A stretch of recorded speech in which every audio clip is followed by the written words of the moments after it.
Dan Rothschild, President Rothschild Doino Collaborative, past president of Temple Emmanuel. I'm so grateful for your time this evening. How are you doing tonight? Well, Aaron, I'm grateful for all the programming that you're doing for Temple, number one. You really made a great connection in trying to keep us all involved together.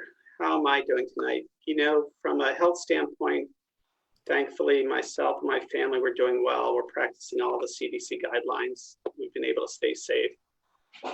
But from an empathetic standpoint, just realizing there's still a lot of pain in this community and in the world. And, you know, my heart certainly goes out to all those people and those cohorts that are in need. So it's certainly a mixed bag. That's right. I think that we've seen a tremendous amount of economic devastation as well as devastation to people's personal health.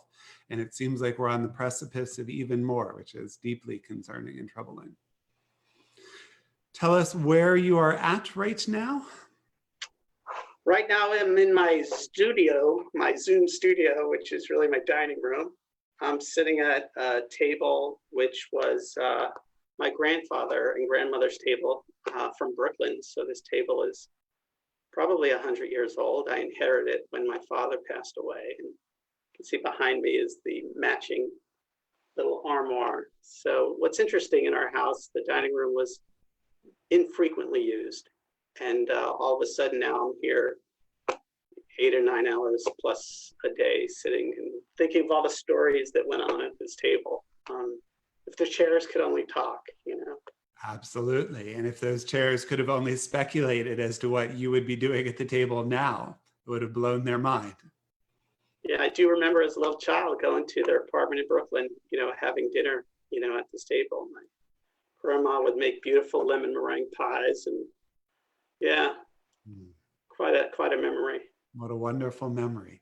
Well, let's dive into our program this evening. You're a small business owner. You're a small business owner in a particularly collaborative and creative space. Can you share a little bit about how you went online, some of the benefits, some of the challenges you're seeing in this new remote working environment? Yes, so today's topic is the effect of COVID-19 on remote work and work-life balance. To just give you a little context, I guess small is relative. I am in a firm of 33 people. We're an architecture and urban design firm. I have 5 partners, so some of the stuff that we'll be talking about tonight has to do with the leadership provided in that company. I'm also a facilitator of a leadership institute, and that includes 19 members, emerging professionals in the architectural community that I co-facilitate. And between our staff and the work at the Leadership Institute, certainly this has been a topic for months and months and months, and we've been reacting in a very fluid fashion.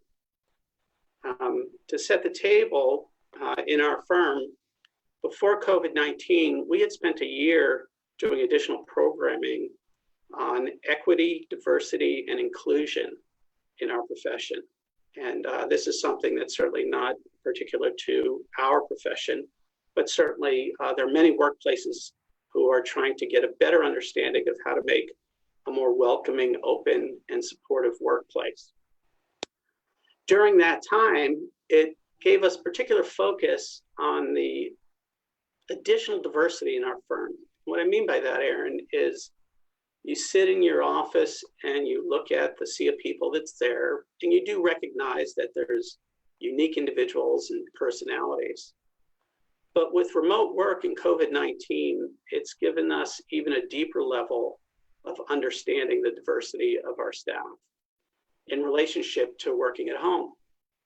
So if you think of the different environments that people have depending on their life situation, you can run the gamut from single members of our staff who are in homes or apartments, up to people who have partners, perhaps with no children, those that are in a relationship and they have small children, newborns, preschool children, then with elementary school, high school, college kids who are at home, empty nesters.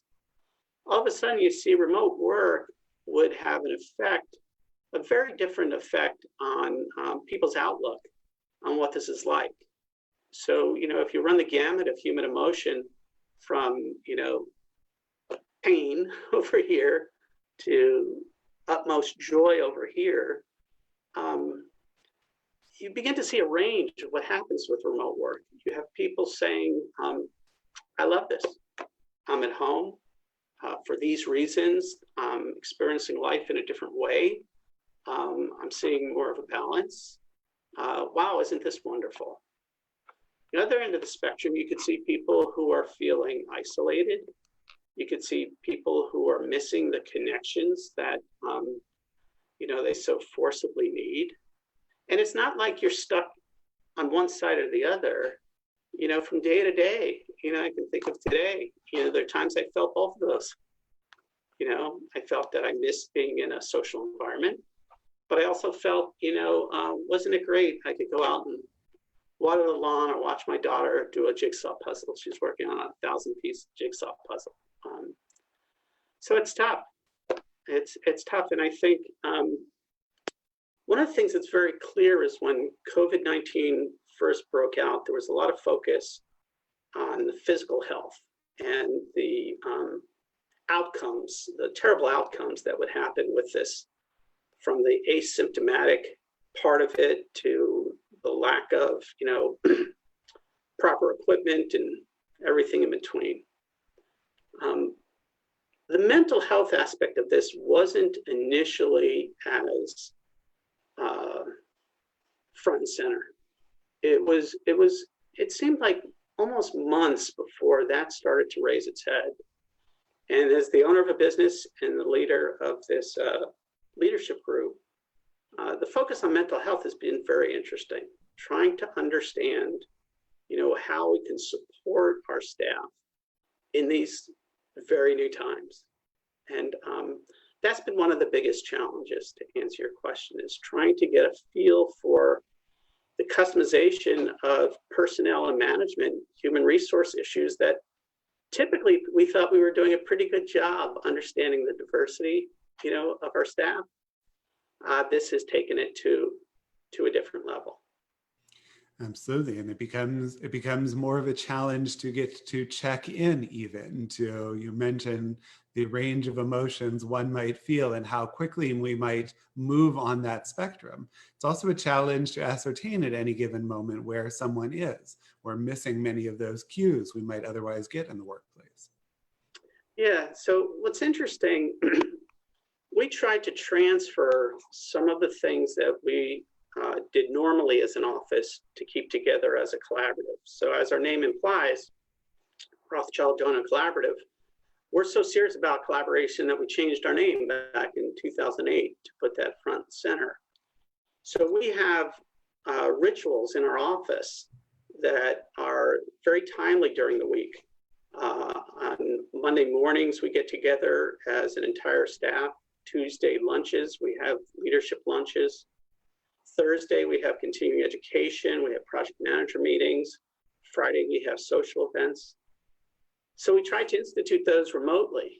And, I can remember the first Zoom meeting, even though it was just several months ago, how happy we were to just see everybody's face on the screen, even though we were not together.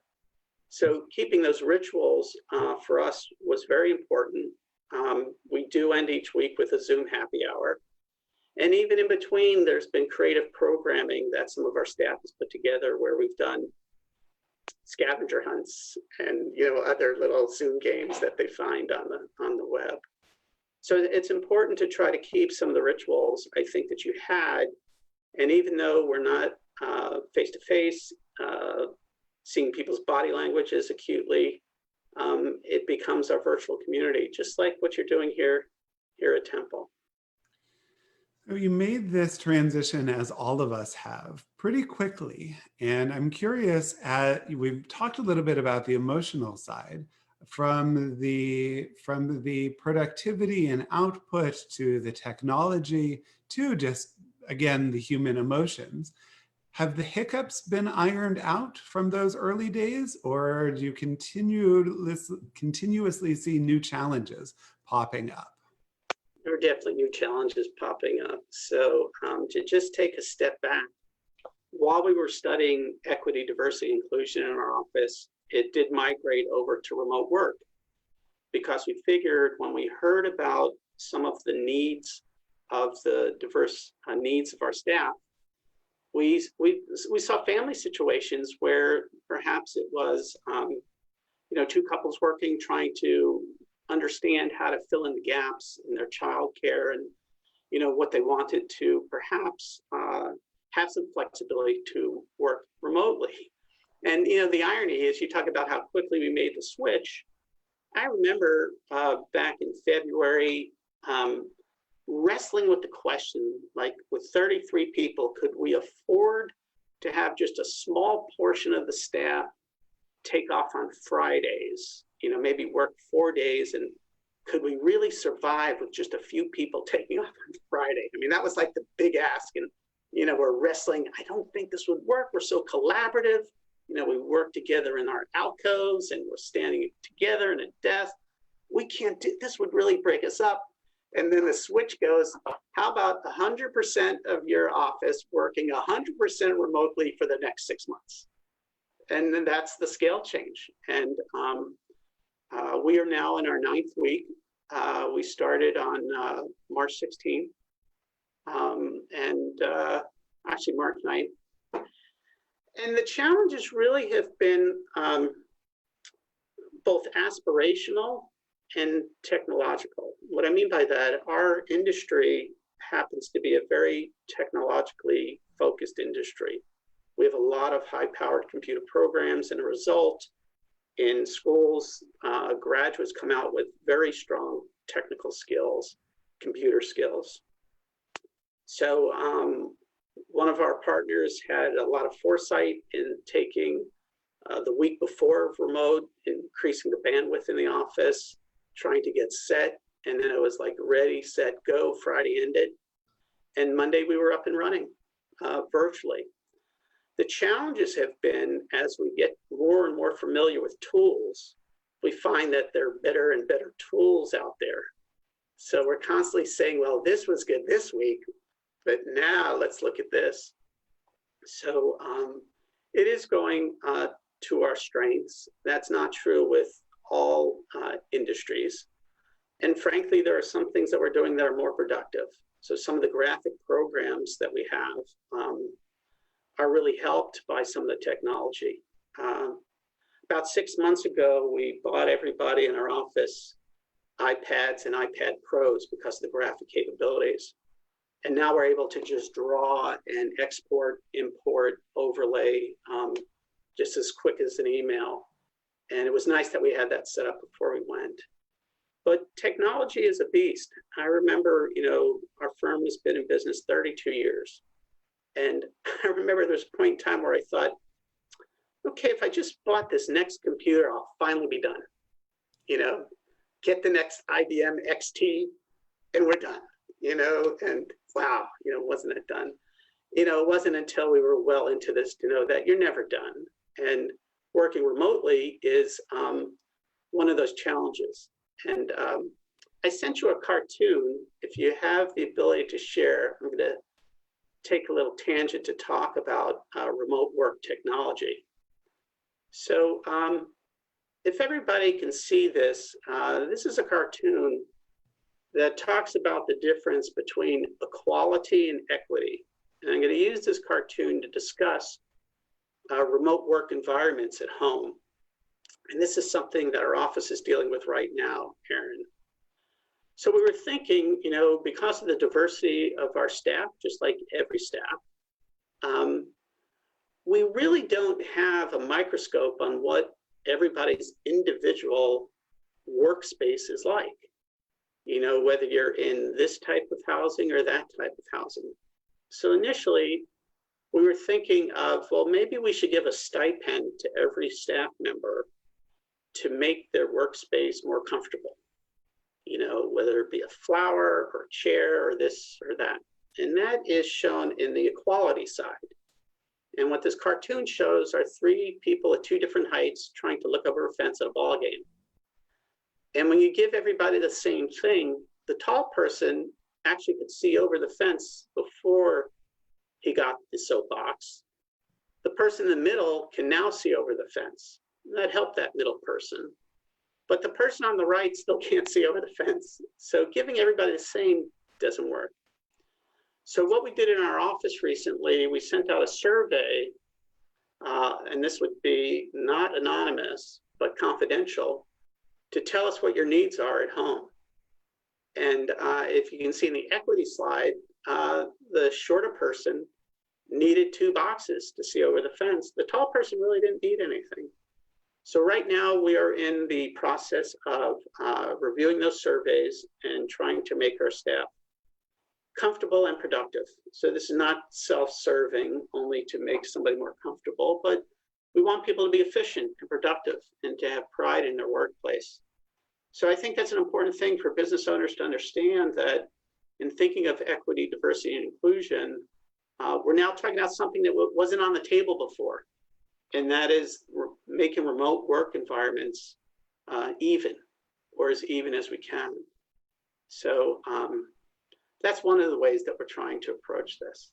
It's really interesting. And, it makes a tremendous amount of sense. And I hope everyone who is in a leadership position is listening to us this evening.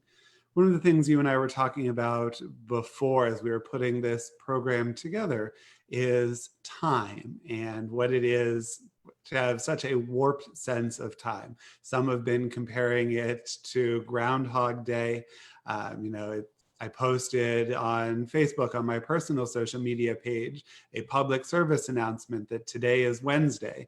And I'm not sure what it says about my homiletical abilities, but it received about 3 times the number of comments and positive feedback as when I post something that I thought was an erudite sermon. I think that, right, everybody has that warped sense of time. What day it is, when's the last time I had a day off, what month did I last have a day off, if I had a day off, where would I even be going? How are you helping your employees navigate a new sense of time? It's an excellent question. First, I'll just talk personally. I think that's the hardest thing that I'm having trouble with, and that is the monotony of time. Initially when this happened, I thought, oh, wow, think of the flexibility. I'd be at my desk, go outside for a walk, take a break during the day, put up my feet in the living room or something. I find I get in my chair, and then after innumerable Zoom calls, one after the other, it's 5 o'clock and I'm just exhausted. And I'm trying to do a better job at that, Aaron. But I find that challenging. I find that the most challenging. And in fact, if you think about, the diversity part and asking who wants to go back to work, again, in thinking of diversity, there are people who would want to go back almost full time right now. And there are other people who don't. I find myself somewhere in the middle. I think I need that balance. I think this monotony is challenging. As far as what we're doing with our staff, there's something I was reading recently called asynchronous work. So the opposite of synchronicity, it has to do with work being done at different times. And again, I keep going back to EDI, equity, diversity, inclusion. Just like people have different sleep cycles, as they're growing up and maturing, especially you hear about high school students needing to sleep later. As adults, we have different sleep cycles, and we also have different productivity cycles. I've never really had a stout office in my house. I had a laptop that I could sign in, but it wasn't set up regularly like this with a monitor. So I wouldn't generally think of sitting down in the evening unless I really had something to do. Well, now with our dining room right next to the stairs, to our second floor. My stuff's permanent here, although I still have a laptop, but I have a big monitor and it's all set up. I find myself, it's like food, grazing, take a snack. I find myself coming to the table here at 8 o'clock for a pause and saying, or 7 o'clock, what's Aaron doing? No, he's doing an interview or doing something at work. And what we also find is there are staff members who actually, when we talk to them and interview them about this, that they're getting up later, but they're finding 9 o'clock to 10 o'clock is a very productive time for them. And with remote workstations set up in a more stout manner, more robust manner, you get this asynchronicity. So say in a collaborative way, I'm dealing with 3 people in my group on a design project. I might be doing something during the day. Somebody might pick this up after dinner, and then somebody might forward it, in a late night activity. So when I get to work the next morning, it's actually pushed twice ahead. We call that leapfrogging from a collaborative standpoint. It's not everybody working at the same time. So as far as time concerns, there's an asynchronous method that actually could be more productive and more comfortable and more equitable, because we don't need the same productive time. Who forced us into 9 to 5 work or 8 to 5 work? That's factory time. 40 hours a week was based on the Industrial Revolution. Doesn't make sense. I know in one of your bulletin articles, you were saying that COVID-19 made us do in 10 days what might have taken us 10 years to do. We knew we were moving towards this, but not at this fast pace. So we're finding out these new things that actually are beneficial. And, I want to talk in a moment about work-life balance, which is really what we're talking about here. It's nice to talk about economic prosperity for businesses and financial security, for individuals. But this whole thing really has to do with perhaps a reset button on quality of life. How did we get to the place where we were all commuting, right? Putting in long hours, depending on your profession, commuting back home exhausted. How did we get here, Aaron? It's a rhetorical question. I'm not asking you, but I'm grateful you're not asking. how did we get here? So, you think of climate. We've all seen the videos of the dolphins and jellyfish in Venice canals and seeing the mountains at the Taj Mahal. I've noticed in Mount Lebanon here that I can see more stars. Maybe it's my mind playing, but I think the air is cleaner. And as far as being home with my family during the day, how did we do this before? So, the phrase, the new normal, is something that we've all heard, but I was talking to a temple member the other day, 6 foot away, he was at my door. And he was saying, well, Dan, I hear you're going to be on Wednesday night. And we were talking. He says, well, don't you think we're all just going to go back to work? That's what I'm thinking. That we're just going to, this will be over. There'll be a vaccine. In his case, he was saying it's over when a vaccine. And then we'll all go back to work. That's what I thought. That's what I think is going to happen, he said. And I'm like, I don't think so. I think there'll be measured responses. But just today in the Pittsburgh Business Times, a major Pittsburgh employer said they're taking a segment of the business and going to remote work permanently. Hundreds and hundreds of people in that segment of that business will be allowed to work permanently remotely. And I know in our office, talking about a firm of 33 people, that little policy that we were wrestling with, can we let people off for one afternoon? That scale is going to be sliding back, and we're going to have to try to figure that out. We're not really sure. In fact, we had a meeting recently, and we said, let's just have some patience. 2 months ago in mid-March, we had no idea we'd be here.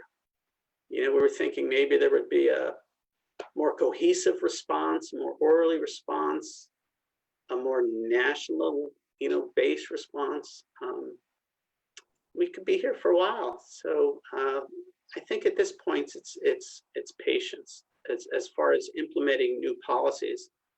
And in fact, for business environments, when the governor moved us to the yellow phase last Friday, if you read all the words and all the phrases, when it gets to office environments, the statement was very clear.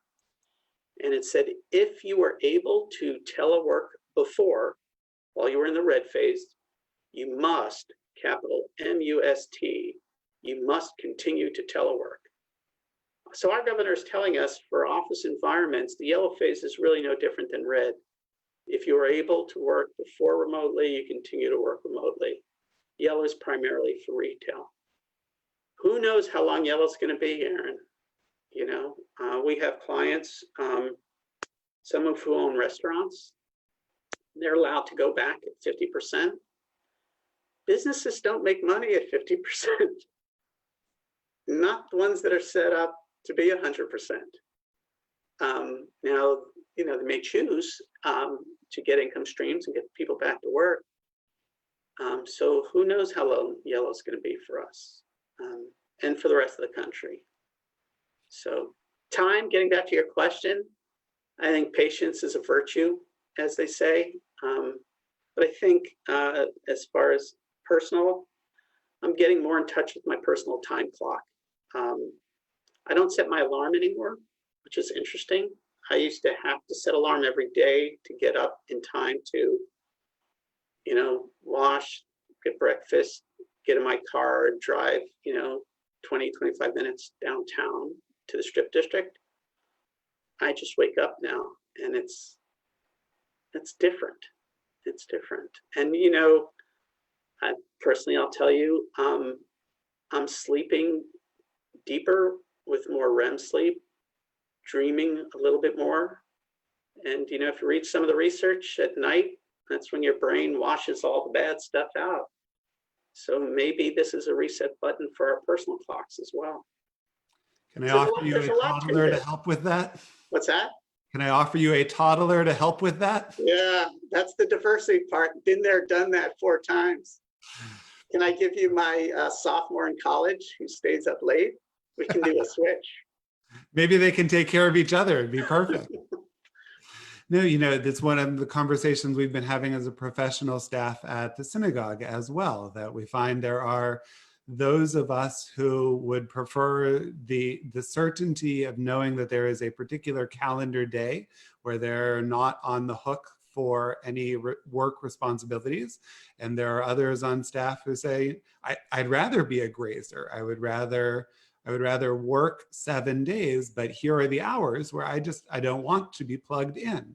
And we now have a system where that can work, that we either weren't thinking far enough ahead to have those conversations before, or we didn't have the flexibility to have them before. So think of this as, I know in the Leadership Institute that I teach, we have this book that we use called Adaptive Leadership. And one of the ways that they describe leadership, it's taking a group of people to a different place than they've been and to do it successfully. So it's not about authority. Leadership's not about authority. It's not the ones who are empowered to make decisions, but it's taking a group of people to a new place. As a rabbi and a business owner, COVID-19 has made us adaptive leaders. And we're trying to bring people together to a new place. And, the analogy I would use, it's like going out into the wilderness. If you go out alone, it's kind of scary to go out in the wilderness alone. It's dark, it's spooky, you hear sounds. But as a leader, if you go out with other people and you're all sort of trying to create a new normal, it's much more comforting. So one of the things as a leader in your position or my position here, it's best to make these changes as a group. The ideas about handing down edicts or regulations from some committee up high that's maybe in another state, if you're a branch office, is much more challenging than including everybody in these decisions and trying to respect the diversity and trying to get the inclusion where, again, it's like that cartoon where you can set people up for success, and that gets to their quality of life. Because if you have employees whose quality of life is increasing, your productivity and efficiency is going to be increasing. I remember years ago reading the book From Good to Great, which is a book that analyzes some of the greatest companies.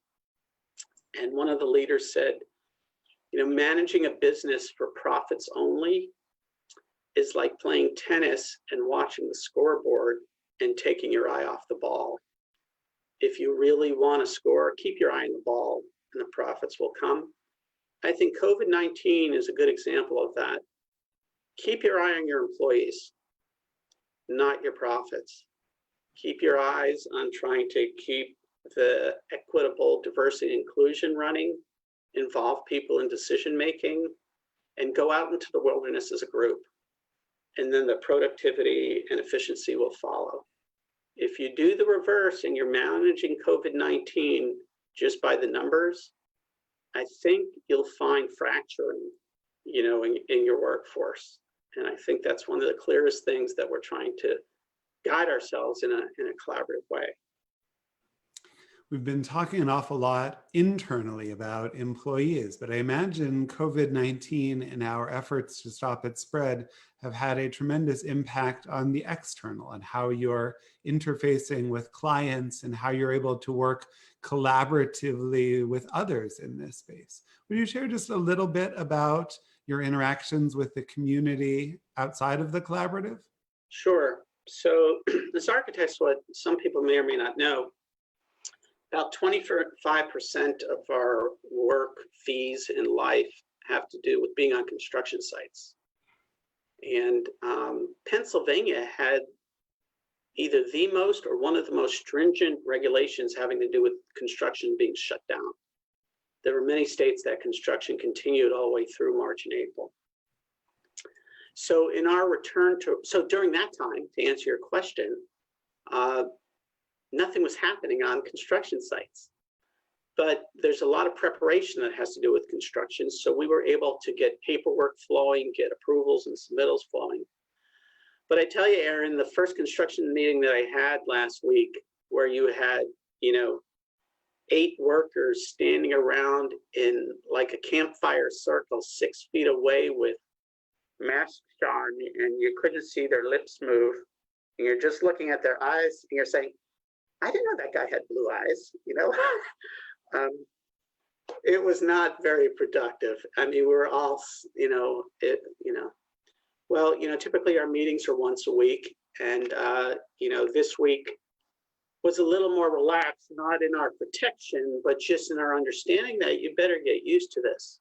And what's also true in our industry, there's a diversity of projects. So we'll have projects which are in tight spaces. And we'll have projects, we're working on an industrial project right now that's 150,000 square feet. Very easy to keep safe distances there. What we have found is the contractors have been incredible in picking up the governor's orders. Their stringent adherence to the regulation has been awe-inspiring.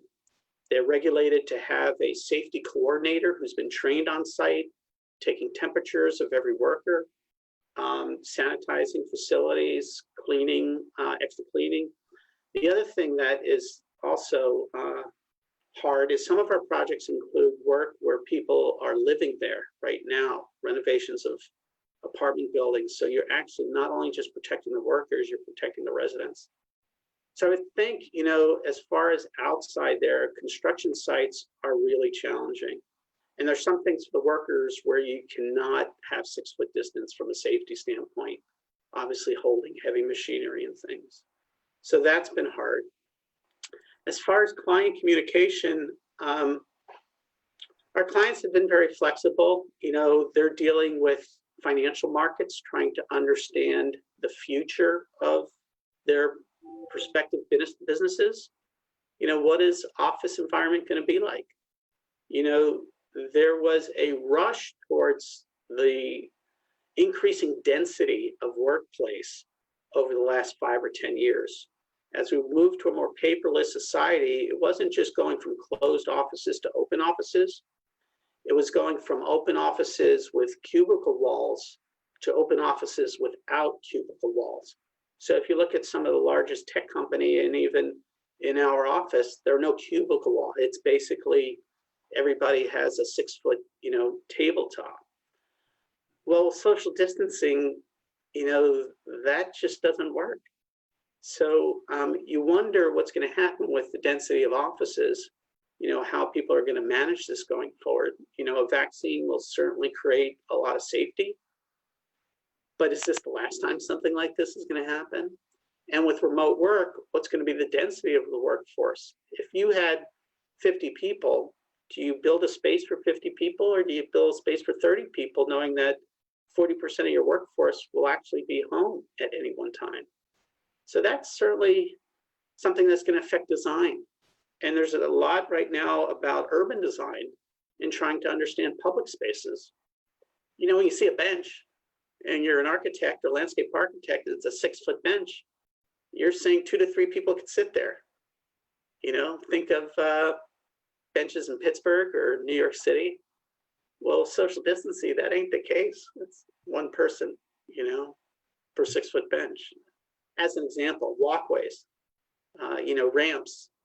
Ramps are only required to be 36 inches wide. Well, 2 people can't pass, So I'm old enough to remember when the American with Disabilities Act came out, and that caused architects and designers to recalibrate space. Those were, the larger toilet stalls and, the clearances around doors. This is probably somewhat similar. It's going to cause a recalibration of design space, because people aren't going to want to be as hamstrung now as they are. You can't. So I was on a phone call with a client today and a contractor where they're deciding how many plastic panels to put up. People aren't going to want to do that or be in environments that make them feel like they're in an egg crate. So there's going to be a big influence in design.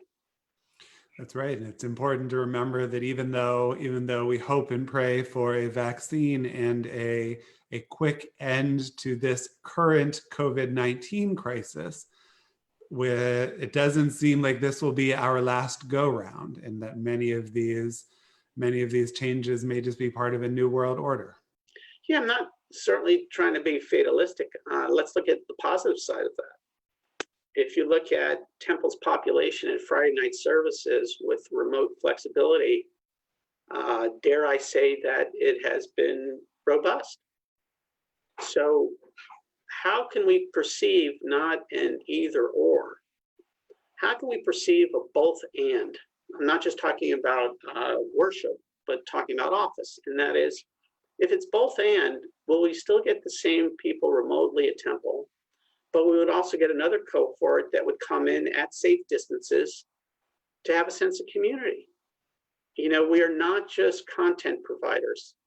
This is not, religious institutions are not just about education only. Since the beginning of time, people came together to create a spirituality that they could share physically. That's still within us. So I'm fascinated to just waiting to see this both and, because I think there's strengths both ways, Aaron, I really do. And from a work standpoint, I think the same thing. If I could work, I'll just go 50-50 now just to make it even, If I could be at home and enjoy the positive parts of being home, but not the monotony, and if I could go to work and get that common bond and the strength of collaboration that really happens in person, could this be a new normal that is better for my health and quality of life and is more productive and efficient? And from a synagogue standpoint, could this be the answer to something that we were crawling towards? Not the answer, but just an opening that says, you know what? This is more equitable.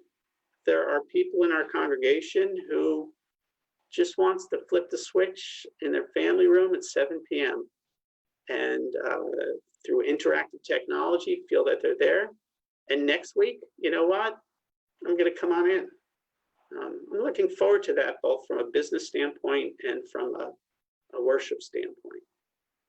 I am also fascinated to see how it shakes out, and I am grateful to have a thought partner and teacher in you leading the way.